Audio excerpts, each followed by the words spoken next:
તંત્રએ પણ fire safety અને એન્જિનિયરિંગ પાર્કિંગ સહિતની તપાસ હાથ ધરી। રાજકોટની ઘટના બાદ વડોદરા મહાનગરપાલિકાના તંત્રએ પણ ફાયર સેફટી અને એન્જિનિયરિંગ પાર્કિંગ સહિતની તપાસ જારી રાખી છે। વડોદરા શહેરમાં અલગ અલગ ટીમો દ્વારા સરદાર ભવનના ખાંચામાં દુકાનો અને કોમ્પ્લેક્સમાં ધારાધોરણ મુજબનું પાલન કરવામાં આવે છે કે કેમ તેની ચકાસણી કરી નોટિસો અને સીલ મારવાની કામગીરી હાથ ધરવામાં આવી હતી। સ્થાનિક વેપારીઓના ભારે વિરોધ વચ્ચે પાલિકા દ્વારા દુકાનોને સીલ મારવાની કામગીરી હાથ ધરવામાં આવી હતી।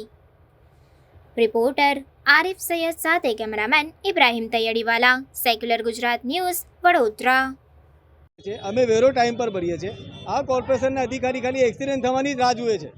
જે એક્સપાયર થઈ ગયું એમને બહુ દુઃખ છે, અમે એના માટે દુઃખ વ્યક્ત કરીએ છીએ। પણ શું આ એક્સિડન્ટની કોર્પોરેશન રાહ જોતી હતી કે એવું કશું ઇસ્યુ થાય એના પછી અમે સ્ટેપ લઈએ?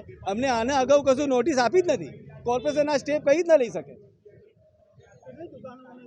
અત્યાર સુધી એ લોકોએ ઓછામાં ઓછી 125 દુકાનોને સીલ મારી દીધી છે। અમે અરજી કરવા ગયા છે તો મને કે આજના દિવસમાં અડધો બરોડાને સીલ લાગી જશે, તો તમે શું સ્ટેપ લો છો? મારું નામ હાસિમ ખાંચો છે અને આજ સવારમાં 10 વાગ્યાથી આ લોકો સીલ મારવાના ચાલુ કર્યા છે। એની માટે એ લોકોએ કોઈ નોટિસ નથી આપી અમને, એ લોકો પાસે કોઈ રિટર્ન લેટર નથી અને જેમ ફાવે એમ દાદાગીરી કરતા આ લોકો સીલો મારતા ચાલુ થયા છે અને હજી બી એ જ કાર્યવાહી ચાલુ છે।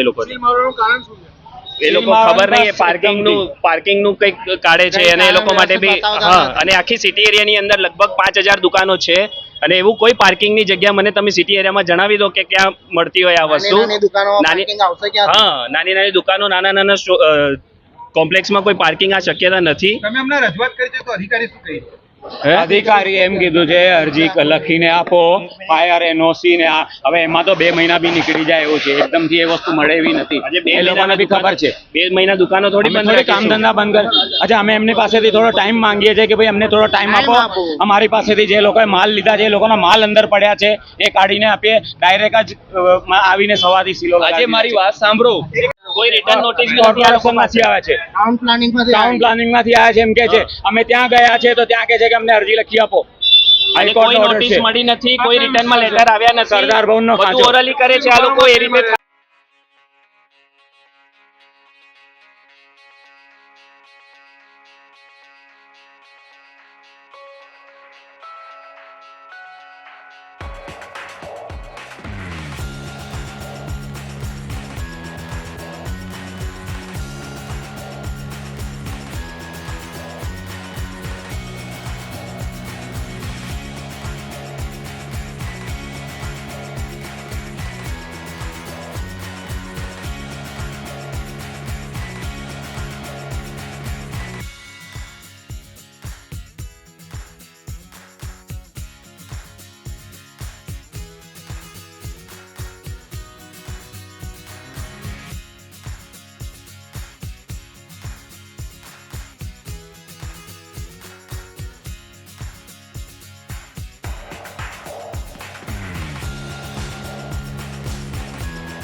સમાચારોની અવનવી અપડેટ્સ માટે જોતા રહો સેક્યુલર ગુજરાત ન્યૂઝ।